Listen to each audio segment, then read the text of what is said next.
Halo semuanya, salam sejahtera bagi kita semua.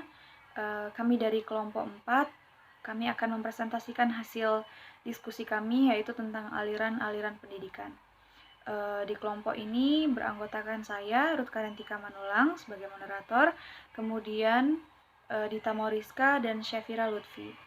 Materi yang pertama akan disampaikan oleh Dita Moriska dan akan dilanjutkan oleh Syafira Lutfi Hariri dan terakhir oleh saya sendiri. My name is Dita Mariska, and I will explain about classic terms in education. First, empiricism. The stream of empiricism departs from the Lockean tradition, which emphasizes external stimulation in human development and states that human and children's development depends on the environment, while nature is not important.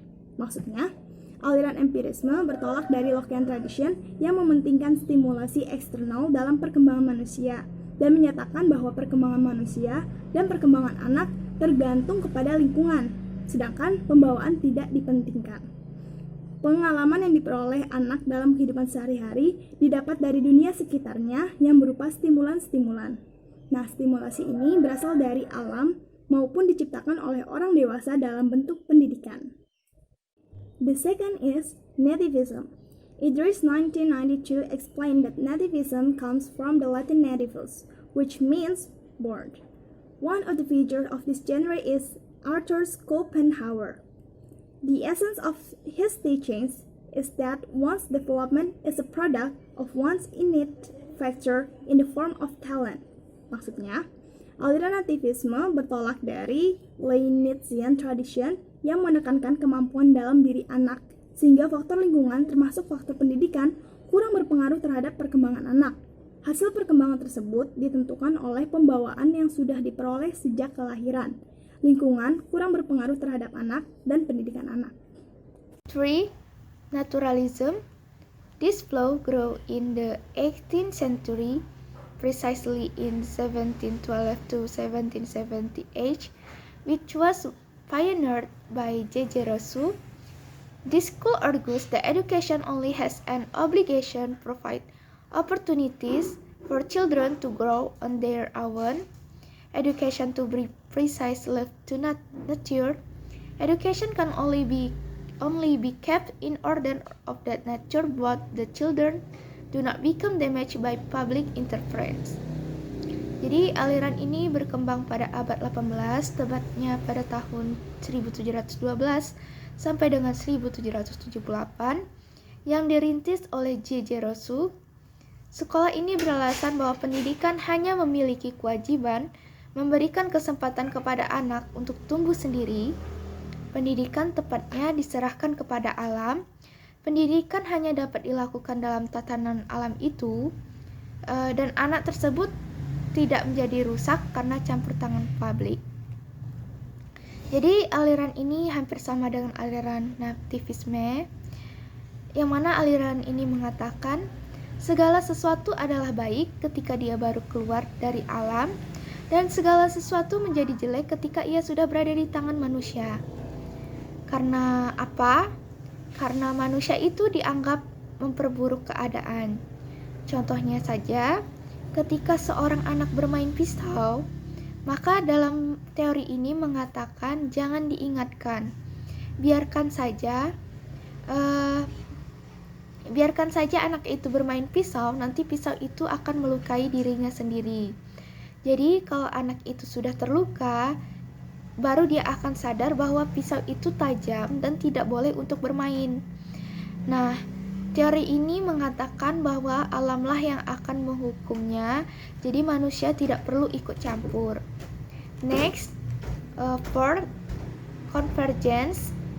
This flow was pioneered by William Stern, 1870 to 1938, in Munich, 2008.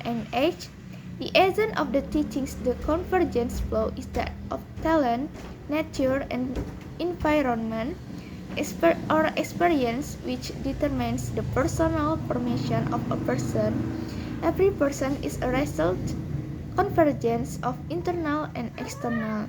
Aliran ini dipelopori oleh William Stern pada tahun 1871 sampai dengan tahun 1938 dalam UNIT 2008. Inti dari ajaran aliran konvergensi adalah bakat, alam, dan lingkungan atau pengalaman yang menentukan pembentukan pribadi seseorang. Setiap orang merupakan hasil konvergensi dari faktor internal dan eksternal faktor. Jadi aliran ini mengatakan bahwa lingkungan dan pembawaan sama pentingnya. Kenapa? Karena seorang anak tidak dipungkiri seorang anak memiliki faktor bawaan atau genetik, tetapi hal itu tidak dapat berkembang tanpa adanya lingkungan pendidikan. Sehingga dikatakan bahwa perkembangan pribadi sesungguhnya hasil proses antara potensi internal dan lingkungan, serta pendidikan atau eksternal, semua yang mempengaruhi. Jadi ketika seorang anak memiliki bakat sejak lahir, ketika digembleng dengan baik, maka akan menjadi pribadi yang lebih sempurna.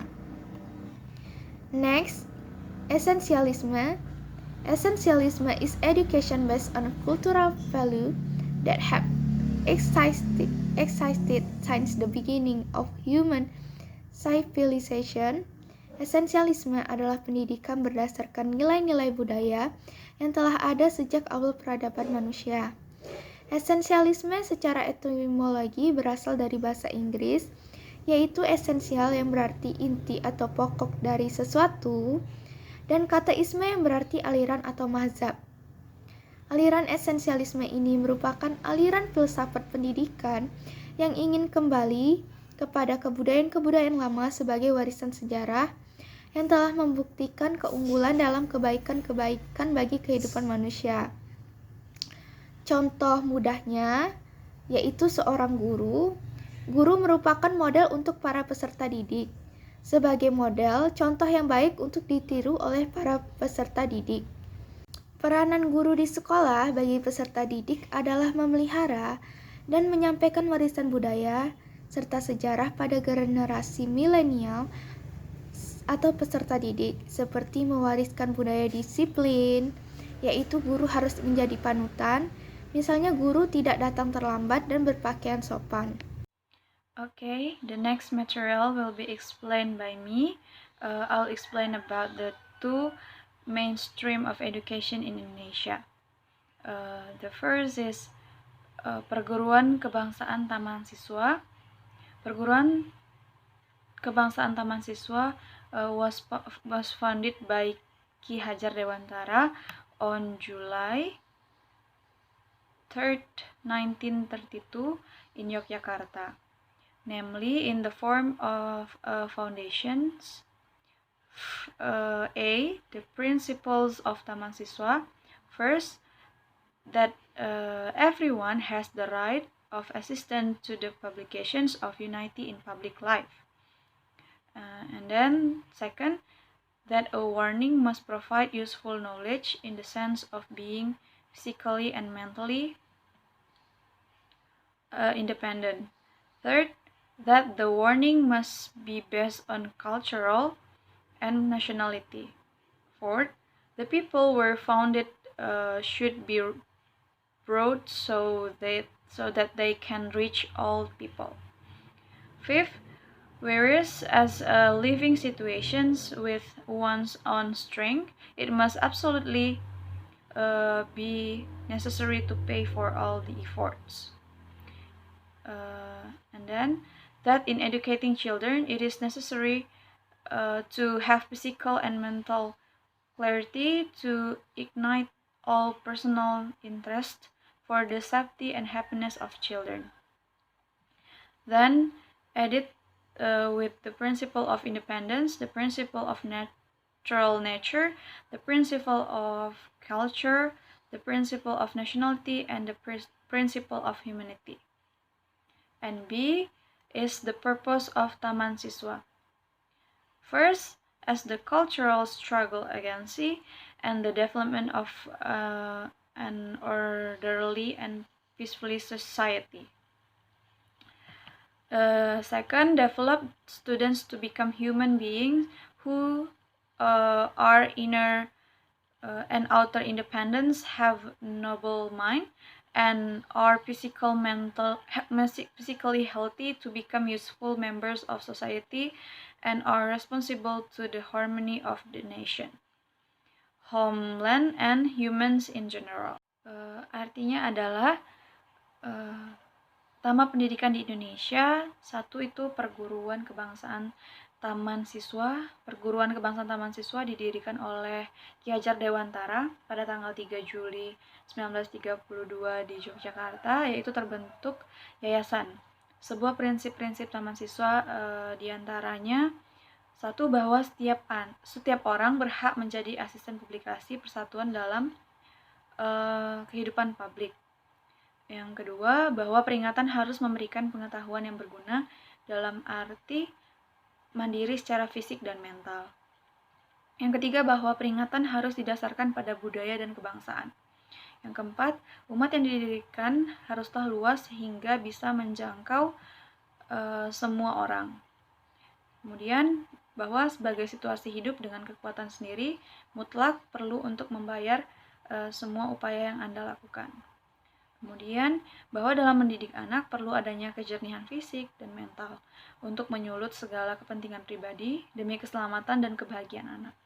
Kemudian ditambah dengan asas kemerdekaan, asas kodrat alam, asas budaya, asas kebangsaan, dan asas kemanusiaan. Kemudian terdapat pula tujuan Taman Siswa, yaitu sebagai badan perjuangan budaya dan pembangunan masyarakat yang tertib dan damai. Yang kedua, mengembangkan peserta didik menjadi manusia yang mandiri, lahir dan batin, berakhlak mulia dan sehat jasmani, untuk menjadi anggota yang masyarakat yang berguna serta bertanggung jawab atas keharmonisan bangsa, tanah air, dan manusia pada umumnya. Kemudian yang kedua adalah ruang pendidik INS Kayu Tanam.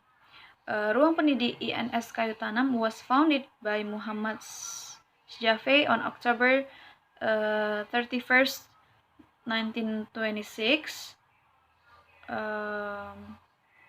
in West Sumatra. And the first topic is the principles of Ruang Pendidik INS Kayu Tanam is first, think logically and rationally, activeness or activity, community education, pay attention the nature of child, opposing the intellectualism. And then the second is the purpose. The purpose of Ruang Pendidik INS Kayu Tanam is first, educating the people towards independence, second, providing education in accordance with the needs of society, and educating youth to be useful for society, and then instill confidence in yourself and dare to be responsible, and the last is trying to be independent in financing. Ruang Pendidik INS Kayu Tanam.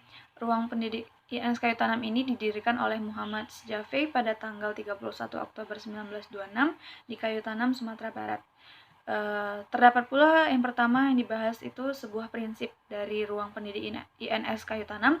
Yang pertama adalah berpikir logis dan rasional, keaktifan atau aktivitas, kemudian pendidikan komunitas, memperhatikan sifat anak, kemudian menentang intelektualisme. Kemudian terdapat pula tujuan dari Ruang Pendidik INS Kayu Tanam ini, yaitu mendidik rakyat menuju kemerdekaan, memberikan pendidikan yang sesuai dengan kebutuhan masyarakat, kemudian mendidik pemuda agar berguna bagi masyarakat, dan menanamkan kepercayaan diri dan berani bertanggung jawab. Dan terakhir adalah berusaha mandiri dalam pembiayaan. Sekian hasil dari presentasi kami.